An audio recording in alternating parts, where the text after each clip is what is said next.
Welcome back. You're watching Sokoni here on Morning Prime. We want to buckle down now to a discussion of the day inside Ugali's politics and Uhuru deal on Ugali. Let's hear what the president had to say yesterday in this regard and how Kenyans also have to live with unga prices.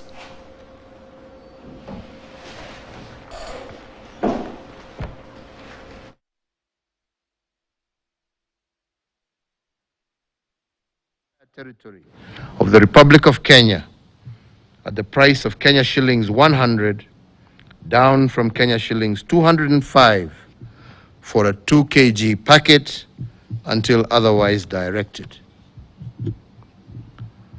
This program of a subsidy of approximately 105 shillings per 2 kg pack of maize meal is meant to lower the cost of living for vulnerable households as we look for a sustainable solution to the recurrent rising prices of unga every election. And to this end, I invite all of them to join the community not of mourners or grumblers, even when you serve in government, but I ask you all to join the community of solution givers, for this is where the future of our country lies. Serikali imetukalisha kwa muda ya siku 4-5 hivi kuangalia suluhu ya kutafuta kushukisha bei ya chakula muhimu zaidi hapa kwetu. Na kama Bwana Rais alivyosema, serikali hii haijatulia mpaka leo. Ukiangalia vitu vyote Rais alivyovisema ni vitu ambavyo kwamba amevifanya kwa sababu roho yake yenyewe inawapenda nyinyi wa Kenya. Si kwa sababu amelazimishwa na mtu afanye. Mtu huyo anaweza kusema tu si ndio bei, kwa hivyo lazima upigane tu. Lakini amesema la. That's the reality on the ground right now. We just want to hear from our panelists. What is the assessment with this particular subsidy? Is it sustainable right now? People are saying this is all politics. We can read through the tea leaves. It is not something that is done out of a pure heart, according to the other side of the divide. This is political, right? And President Uhuru Kenyatta has been very categorical, telling the president, do not politicize, telling the deputy president, do not politicize, that is maize flour or unga for that matter. Patikobath. I think and fortunately enough, I happen to sit in the unga business somewhere, right? And you have a portion meal. I have a portion meal at home.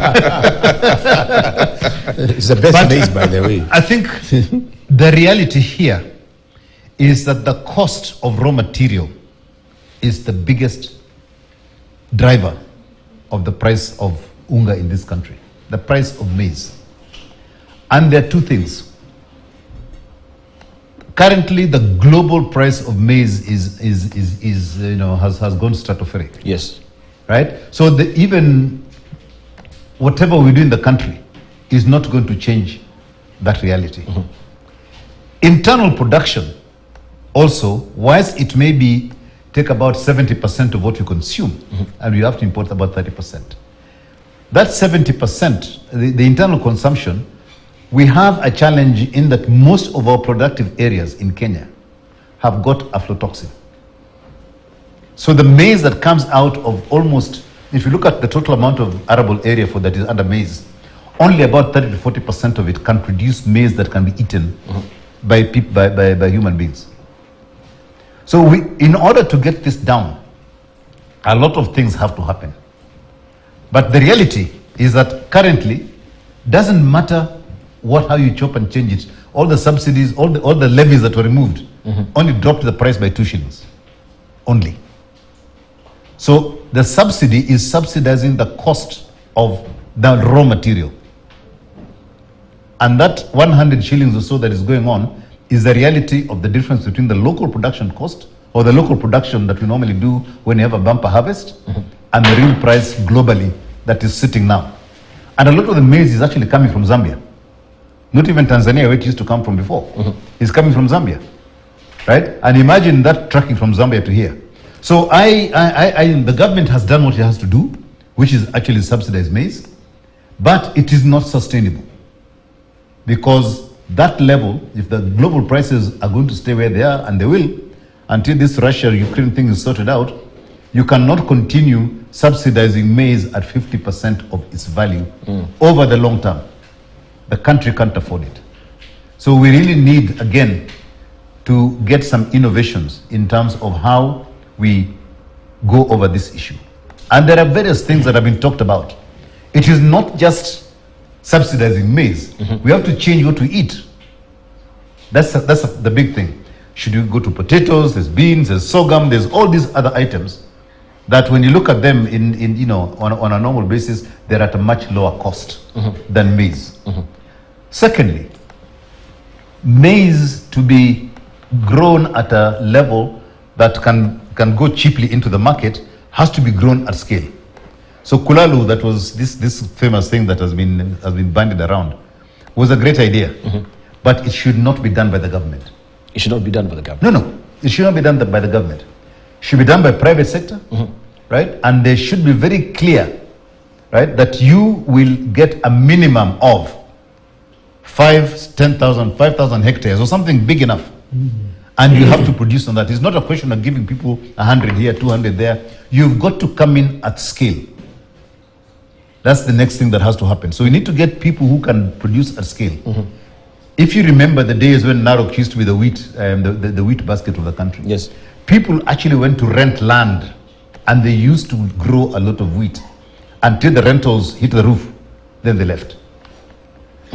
The last thing on this whole issue, people are talking about our grain reserves and so forth and so on.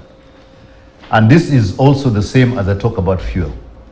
It is not the business of the government to hold reserves. Globally, the way countries are holding reserves is not by the government doing it. We have great global traders.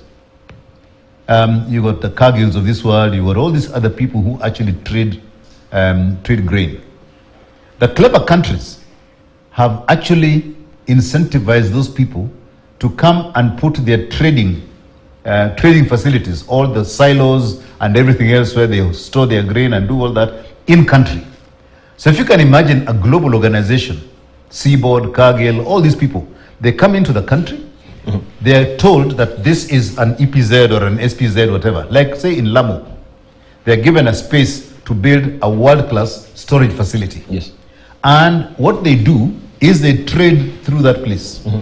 But as a country, we pay a small amount for them to hold a critical reserve for us in that place. Yes, sure. So we don't invest in the infrastructure.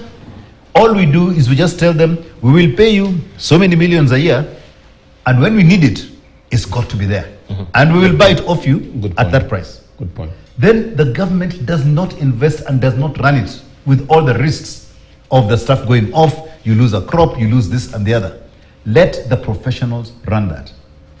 And if we think those ways, then I think within about 3 years, we will have a situation whereby we can stabilize the prices in Kenya.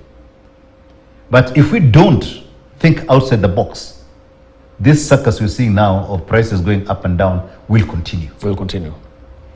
All right. So, but the question will be again when we're talking about Galana Kulalu, we had the best expertise from Israel that we thought would have actually carried the day. They've never failed anywhere in the world in terms of any project they have been given. So wasn't that also the wisest of fashion to do it? But they failed because of also the underhandings from it is we Kenyans who made it fail. It's not the Israelis who came. The people who are demanding cuts in that particular thing, and I'm now wearing my private sector hat. We know these things. People demanded money from those companies for them to be able to operate. They were not given a deal which was clean, and then they were told, now go ahead and do it. Yeah? You don't create a football team to go and play football, and then you go and start telling them on the field, yeah, you must score through that route, not this one. Yeah, leave the professional to do his job. You're liking analogy of football today. Yeah, me today, football has become my thing. Yeah, because it's understood. You don't go and tell the player how to play. Yeah, and you don't demand that, you know, out of the money that you're going to make out of playing. Yeah, you give me my cut. Yeah, that is agreed up front in terms of the commission that comes through, and that should be on the table and clear, so that when I do my business plan for that place, I have included all those costs. And I tell you, if you want all those commissions, this is going to be your final price of what comes out. Thank you. Yeah. So we have to be different and approach it differently. All right. So looking at your tea leaves, do you see politics in this? I don't see politics. I think it's the fact that it just had to happen. Look at fuel. Fuel, when the levy came in, was that politics? It wasn't. Kenyans were raising hell. If actually the first subsidy should have been food, yeah, not fuel, yeah, because everybody eats. Yeah. Not everybody goes to a gas station. Yeah, but fuel came in purely because there was a levy that was already there, so it was easy. There's money available. But I think but the point he's making, and I think we need to have a debate to distinguish who is complaining is political. Is a Mwananchi Kibera saying is political? No, because they know what it means. They are going and buying the maize. Let Bill and I, who are just meandering as politicians, make the noise. But the Mwananchi is happy that I can buy that unga. Yeah. So when you want to call it, to go to the public, you want to call it it's political because the elections are the corner. I really don't buy it. But the point I really want to stress is what Patrick is saying. It's good to give her this subsidy. IMF just bailed out Pakistan. They are almost concluding now with Sri Lanka. Yes. They've just kicked in here. And it's all coming to this issue of the grain. Let me bring this, and you're right, Diba, that the guy of the Israelites were really disappointed with Kuru Garana farm. When Uchumi was collapsing, the chair of then, and she was Catherine Gaho, was the chair of Uchumi. She actually had investors who actually wanted to come in and look at Uchumi. And what really made her quit? 3 times she brought investors. But whoever was coming in, the horses were saying, before we come in, we want this upfront. They said, sure, it's not possible. Let me make some money. And that's the kind of thing we are talking about when you talk about that food security. And we fought for it. I remember I was in government then for the Vision 2030. Really, we saw this as an opportunity. Those are the service rich. Per acre, you get a lot of in terms of the bags. All what we required was water. And Patrick is spot on. When you ask me something upfront to read it, let me first even make something out of it.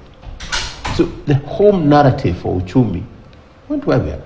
And I think at the bottom line, yes, let's provide subsidy as we talk right now, but let's be more strategic what we'll do now the road. Right now, I think we are in a difficult position in terms of ensuring there's food on the table. What are we doing by that? We are stopping food riots. We are really. So if you're in your campaign, you want this, go shout there. But me in Kibera, or where you come from, I'm feeding. It was a very interesting question asked by this guy. I think the guy from The Nation was asking the two debate, what's the price of milk, of a packet of milk? Some of them have no clue how much it costs. So when you say it's a political, I think to me is a non-issue. Right. So you've been also on record saying that maybe we need to change from this staple food of maize, ugali, and go for rice as it is. I think it's Ghana or Zimbabwe. Right now, they've decided they're going to go the millet way. No, it's assuming the Green Revolution.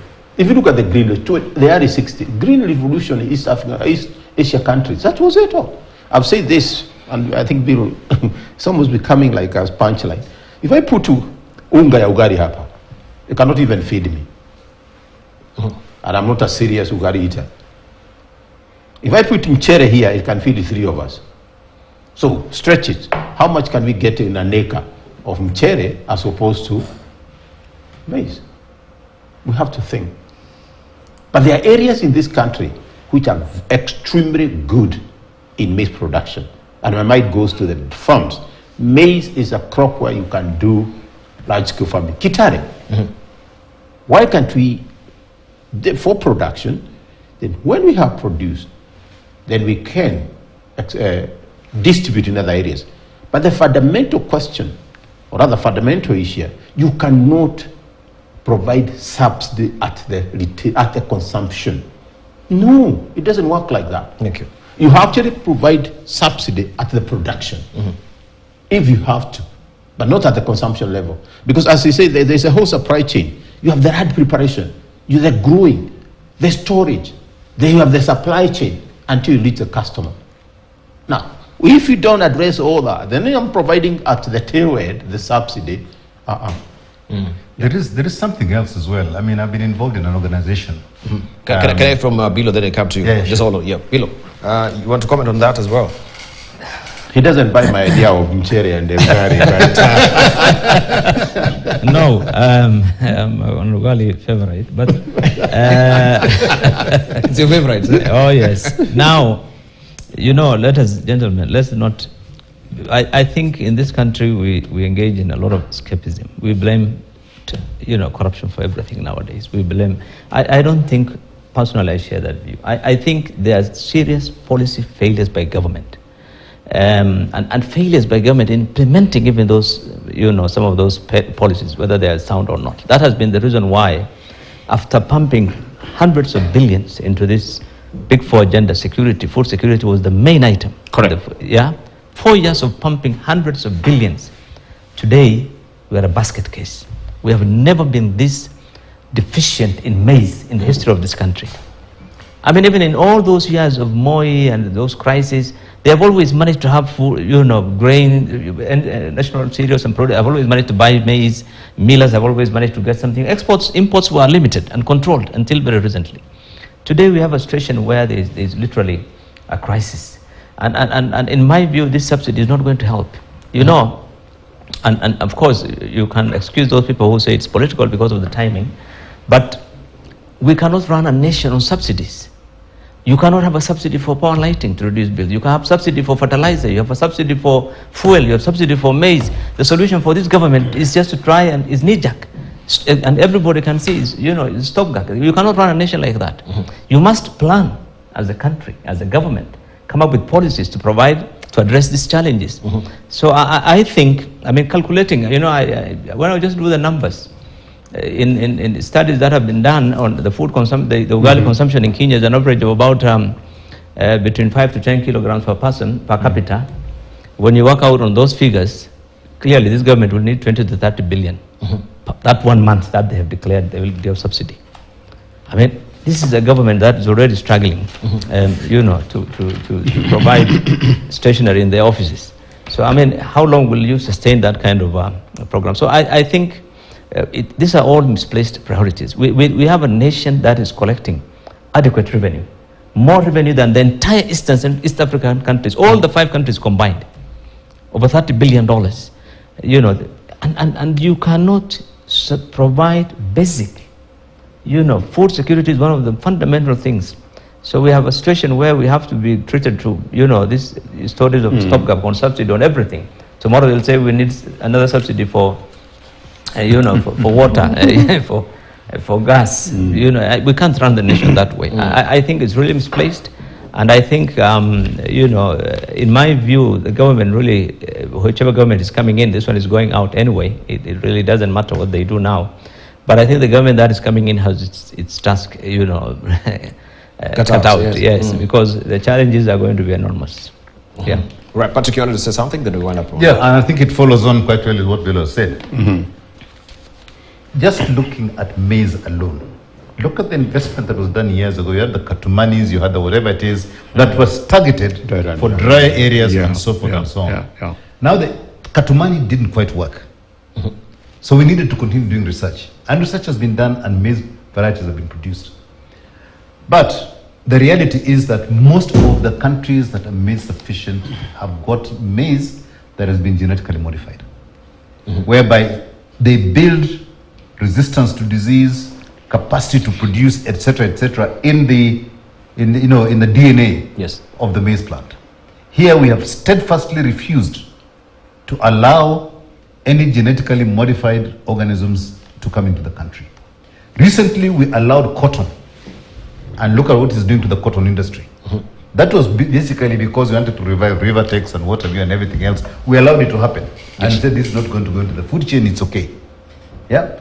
But the reality globally, places like South Africa and so forth, they don't have an issue because they've allowed, in a structured way, to have genetically modified maize.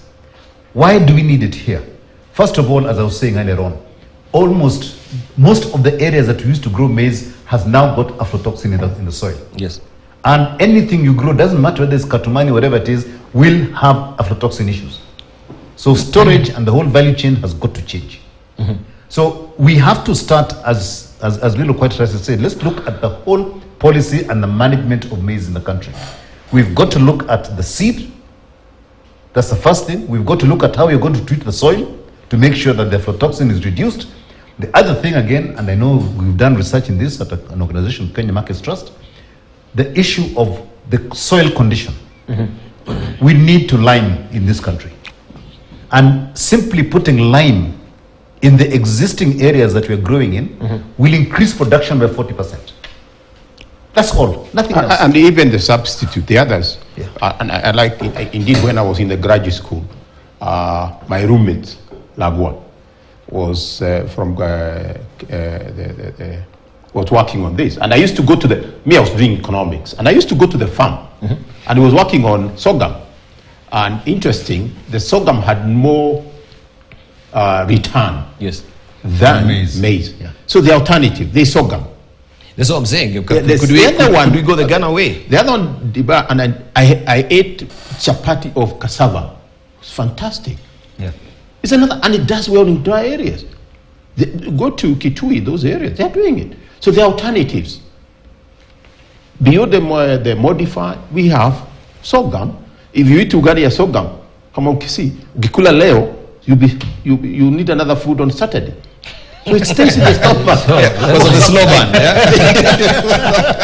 And that saves a lot. Yes. And in fact, these days you mix sorghum with cassava to make it a little bit easier to make the Millable a bit. They get a spoon. I remember when we went to wedding for smoking wajara, the Supreme Court, the mzee, he is married from Kisii. The dad of the lady told us, eat this ugali. We were the big guys, driving. I know you'll be hungry the whole day, so eat this ugali. And surely, the whole day we are okay. No, I think, Patrick, GMO is, look at the countries, the neighboring countries. They're not using GMO. But today, the last few years, we've been importing maize from Malawi, Zambia, Uganda, Ethiopia, countries really that, in terms of their development, you would say, in terms of their everything, you would say they probably are not anywhere comparable to Kenya. But those countries outperform us in terms of agricultural production. And this is why we are now getting not only maize, by the way. Tanzania here, that has been a basket case many years ago. Today is supplying us everything from tomatoes to maize, to everything, to sugar, to rice.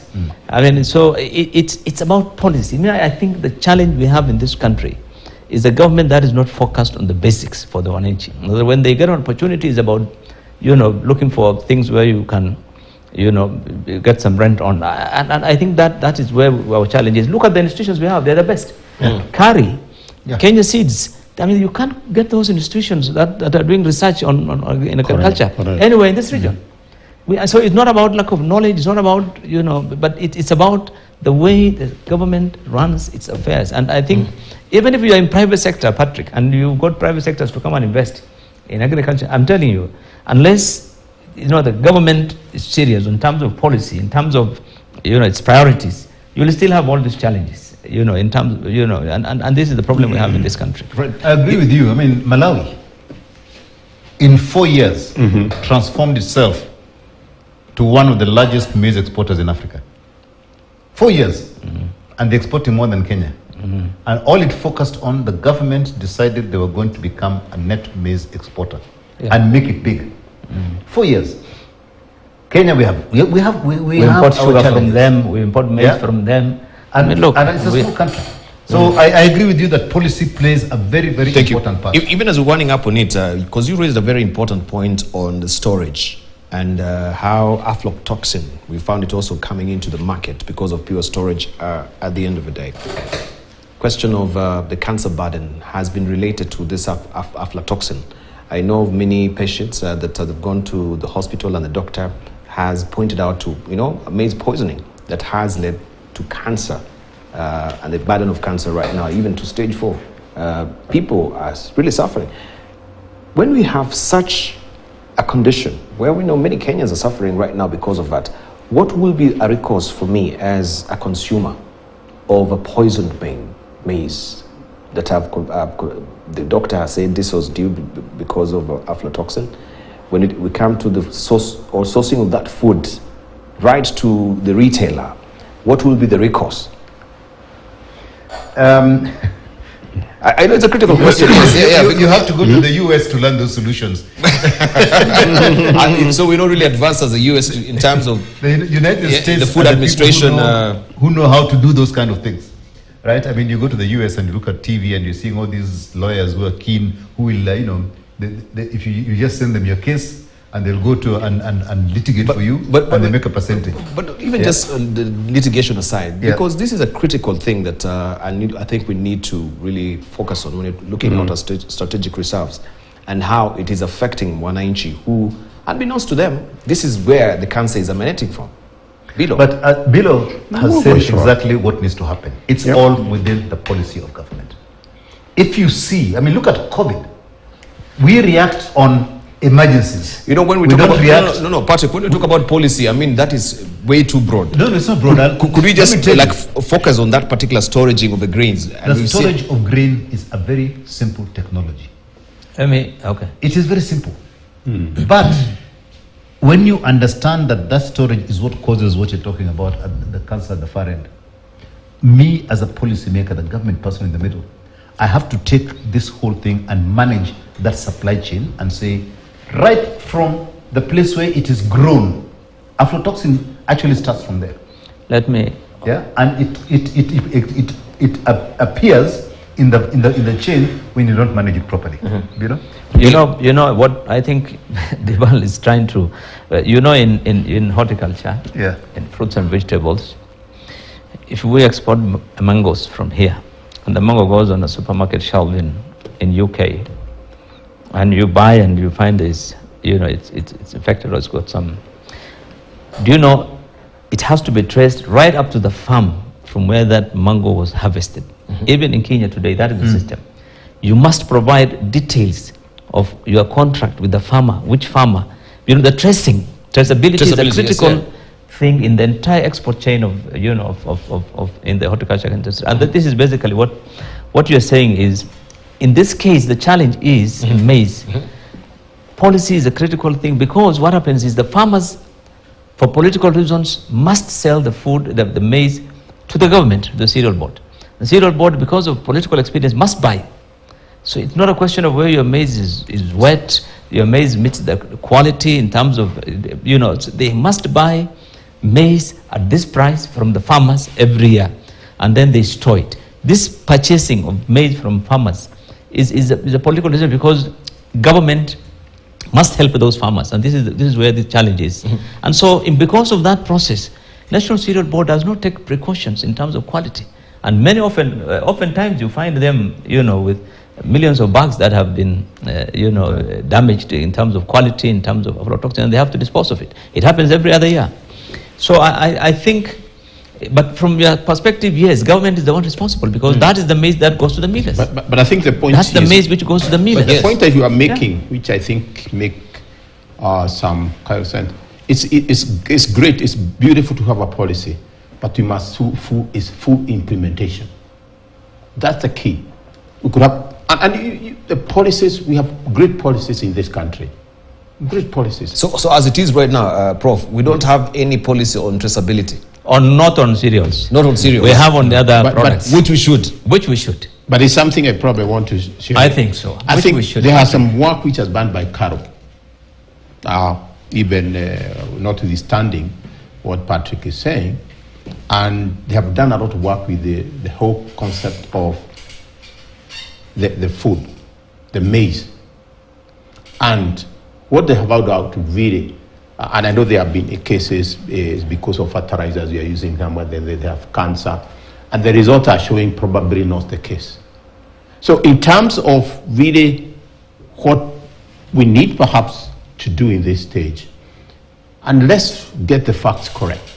Why do we have it here, not from Malawi? And we have the beautiful weather in terms of managing it. And I think the point Patrick was making, storage is the easiest thing to do, really. It's the easiest thing to do, and it can be done.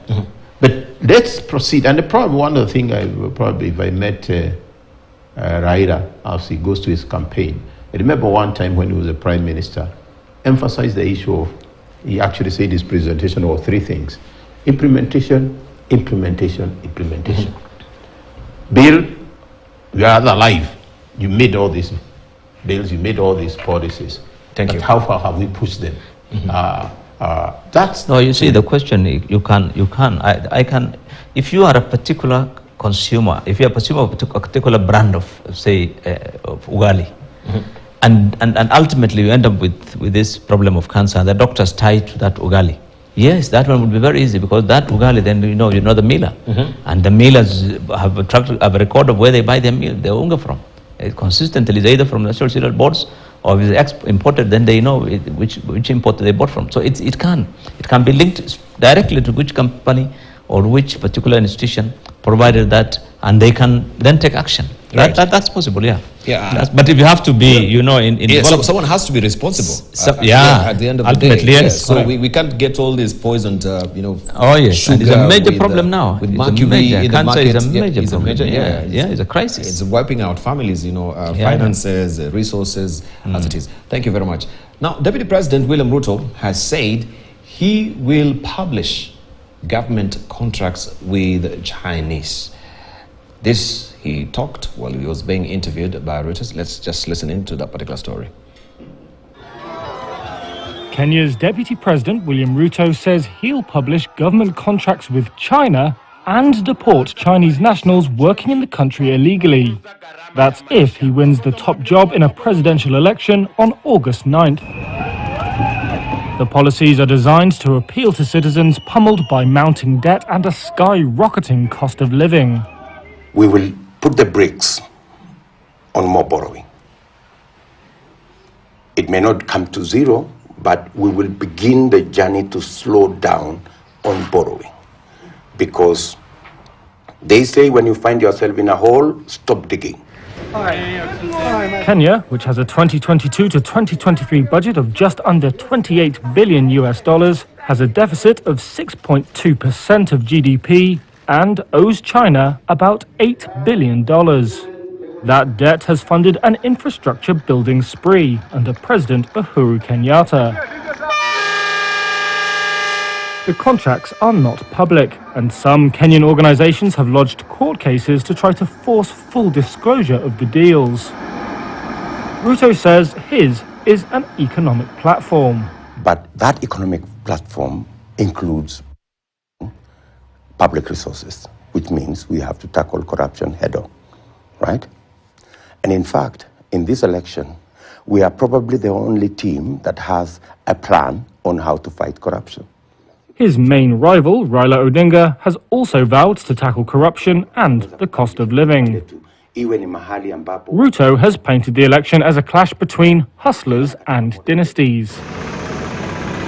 The hustlers are Kenya's poorest, who he has vowed to lift up. Dynasties is a jab at Odinga. This is his fifth crack at the presidency. It's also a dig at Ruto's current boss, son of Kenya's former president Jomo Kenyatta. Uhuru Kenyatta has backed Odinga in a bid to sideline Ruto, who the president describes as unfit for office. Kenyatta's embrace of his former rival over his deputy is not unusual for Kenyan politics, which is often driven more by personality, ethnic alliances and backroom deals than ideology. All right, so the contracts, of course, we know it's been shrouded in secrecy, and the Deputy President right now, he promises that that will be revealed when he becomes president, and also deportation of the Chinese nationals working illegally here in the country. I just want to hear from our panelists with this particular development. President Uhuru Kenyatta was put to task by journalists to make sure that those contractual agreements with the Chinese, especially for the SGR, is made public. But up to now is almost 18 days now to the general election. Will be exiting. We are none the wiser as far as a contractual agreement is concerned. So do you think him really now bringing this particular topic as well, this is political? Because everyone now can see everything within the principle of politics. I go back to what I said. There's a lot of these things that are going to be said for politics, and whoever comes in, nothing will happen. Let me tell you about contracts. 10 years ago, once Talo hit a bit of fuel around here, everybody was saying, show us the contracts, there's money there for Kenya and all the rest of it. Have you seen any contracts? You haven't. The point is, each of those contracts is unique, and it's been agreed and it's been negotiated, and the terms of the contracts have been agreed. You can come out and say, I'm going to show them out publicly. And you very quickly breach. As a sovereign nation, you breach a global contract. When you breach a global contract, everybody else will sit around and say, I am not going to get into any contract with these people if that's what they want. So what you have to do is respect the contracts that are in place now. The contracts that you put in place have then got to be negotiated publicly. They've got to be signed publicly and then published publicly. Because the terms in those contracts will allow that to happen, because that is how you negotiate it. But most organizations globally do not subscribe to that. So depending on who the government has negotiated with, right, then those contracts can come out or not. Why aren't we asking for the contracts with the World Bank or IMF to be put out? How much have we borrowed from there, right? Those are probably, because they're like a multilateral agency to a government, those are probably things that you can see, because part of what they do is that they need to be transparent and open, because they're actually, the IMF is actually a collection of money from countries. Yeah? But when it is an individual organization to organization, much as you may try it, what you will do is basically make it more difficult for this country to borrow money. But he has a skin in the game. Yeah, he could be privy to what the contractual agreement is. So him really coming to the fore and also talking to international media and saying that I'll make this government contracts with the China published for everyone to know. He can't just be speaking out of ignorance. Why has it been done? I mean, whatever he's speaking out of, right? That has been available all this time. Yeah. If it was available, the president would have put it out at that time. So why hasn't it come out? And why is it going to come out now that it couldn't have come out then? I think in debate there's a team here which you have to go beyond some kind of charlatan kind of a talk. Surely, I've been government for 10 years. And he's spot on. It's already there. Why did you tell this what's happening? I really don't understand that narrative. And the other question, SGR, and we've said this before. If you look at the SGR, yes, it was expensive. Was it expensive because of the contract? Oh no. It had to do with you and I who owned that land. Because when it came to compensation, that's why we messed up. I have a piece of land, its worth is 5 million. We corrode with the bill because I'm in it, and we say 30 million. So I give you a 7, I'm left with 21 or 23. That's why the price went up. Kibicho, when he was the PS for transport, he was sharing something and he said, most weekend, people used to go and him, where's the next road being built? So you go and buy a piece of land. But the bottom line here, in my view, is let's not pretend we are holier now than thou. Had opportunity to bring them out there. But there's also the other big narrative here.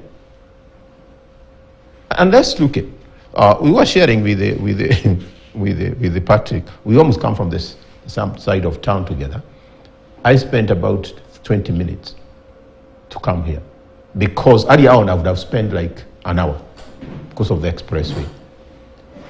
And the politics of development are there. EU, others who hate us below the belt because we see there are certain opportunities we have. The same. Right, I'm saying I'll slash borrowing. So what is the alternative? I'm not for borrowing, but borrowing is great. In fact, if you want to create wealth, you borrow. So you create wealth. That's the narrative we need to address. What is this stopping us from we are borrowing, but we are not creating wealth? That's what the problem we have. Because even you to grow, whatever you have today, you can't save to buy a house, but you commit yourself that every month I'll be paying, even if it's 100 shillings or whatever. That's what a country should look in terms of investment. Borrowing. Borrowing is great. But let's ensure we borrowed that money for intended purposes. If you look at the transaction or the leakage between the contract and the implementation, that's what we should be addressing. The contract per se to me has no difficulty. It is that contract, and when now you are implementing that leakage there. Thank you, Prof. I have a different view. You know, the issue is not about just all contracts by government. I mean, like Patrick says, there are contracts that have been done. The government does hundreds, thousands of contracts every year. The issue is when there is a concern about a particular transaction between government and another country or government and another entity. I think the Constitution requires or gives everybody under the access of information. You have a right to access to that information. And the government has been, particularly when you see the government trying to stonewall and refuse to bring, you know, the terms of a contract out, then I think everyone has to be concerned. For example, SGR, that is the reason. Because everyone wanted to know why is the government not able to share that thing? Because there were concerns about, you know, this Chinese government trying to mortgage other infrastructure in other countries. So this is why everyone is concerned about the Chinese contracts. You remember Mobitelea story of Safaricom? Yeah. You know, and so contracts are very important because a lot of things can happen within contracts which you don't know, because people in government, and IMF has raised it, and Kenyans have raised it very often, that some of the loans we have in this country, in our loan books, they cannot be, that's why government has always tried to avoid details regarding our loan book for a long time. Up to now, the government has objected, has never given the go-ahead to have a thorough audit of our loan book, because there are a lot of things that happen in government. You know, so I think it's not about every contract, but I think there are certain transactions that those in government know, you know, have some implications or have some other, you know, side deals or something that has been included which could be important. I think that needs to be brought out, and I think if it falls into that category, let's have it. But I have no doubt that both the president and his deputy know a lot about each other, and and so and since it is now the time to to bid each other farewell, I'm sure a lot of things. But can you see the nexus? Because he says that he's going to publish these particular contracts, and at the same time he says that he's going to make sure that the installation of the immunity of the president is done away with when he gets to office. But that means then you're subjected to civil. Patrick has said it. You can say anything you want now. That's what I'm saying. That's what I'm saying. Can you see, if you're reading, you know, the politics of the day, where is this really headed to? If you'll publish this and you say, you know, they've been joined at the hip, all along. I don't think the deputy president or anyone else who is now running for office will have the guts to prosecute the former president, because. But what is the rhyme or reason for him to make such a pronouncement right now? Well, because when we get to office, we're going to remove the presidential immunity. In the last few days, Dibal, he has repeated many times that I have no intention, including yesterday, that he has no intention of pursuing the president in terms of prosecution. He has repeated this so many times. But clearly, some of these things are done to try and you know, apply pressure. It's politics. They want votes. So all these are attempts to try and you know tell the president, you know, my friend, slow down. Otherwise, yes, it's about the campaign. But I don't think at the end of the day, because they want the same treatment when they also leave office, and I don't think they would want to. But in other countries, that happened. I mean, we've seen it happen. You know, Moi. One time, Moi said, countries. when you want to get somebody as your wife, you promise her anything. Lakini akiingia kwa nyumba iko tofauti. We can be promised heaven. Nikiingia huko mujipange. But it does not take away the concerns about some of the loans by Kenya. No, on honestly, principle, yeah. The issue of the loans is not about just Kenya, but globally there are concerns about loans by Chinese government to particularly third world countries like in Africa and others. I mean, there is need to try and understand. Information is good to provide. It's everything. Yeah. I think this talks about the issue of transparency and integrity. We go back to chapter 6, right from the beginning. An organization, and this, for me, organization read government, right? With the leader of the government that agrees that they're going to work on integrity. And integrity is seen, not stated. Correct. Because people trust integrity when they see that you operate with integrity. And trust comes over time. It doesn't happen on day one when you come in and say, I'm a person of integrity, and I walk in. I will treat that with a pinch of salt from day one. I want to see your actions that prove you're a person of integrity. And part of that is full transparency. And I take that as a management thing. Vulnerability. Make yourself vulnerable, where people can see right inside to your organs. And when people look in that area where they can see inside your organs and say, these organs are fine, there's nothing wrong with them, trust begins to build at that point in time. So even the issues of these contracts, when you negotiate them, you have to, every so often, as you come to the nation, you tell them, we are in the process of negotiating with these countries, and this is where we are going to, and those contracts will be available here when we sign them. You start from day one when you're making those contracts until you deliver them. And then once they're deposited there, nobody will ever go to that portal, I can assure you. Right. We have to build that trust and integrity up front. Okay. Then all this filibustering will disappear. Right. If you flip over to page 6, I think this is where the story of immunity is tucked away so that you can get the proper perspective of the Daily Nation. Director may just pick up that so that we can read together. It says, Ruto remove presidential immunity. This is what it says. It says, Kenya Kwanza is focused on building strong institutions. DP says, even those holding high positions in government should be charged when they engage in corruption. Deputy President William Ruto has advocated the removal of the presidential immunity clause in the constitution that protects a sitting head of state from civil and criminal proceedings as a way of fighting corruption. And speaking during an interview with South African Broadcasting Corporation, Dr. Ruto said his Kenya Kwanza Alliance is focused on building strong institutions to ensure that even those holding high positions in government are charged when they engage in corruption. I find this statement a bit difficult. Let me choose my words very carefully. Our constitution has got certain provisions. Right now, everybody is saying you're not guilty, you're innocent until proven guilty. And that has pervaded through our judicial system.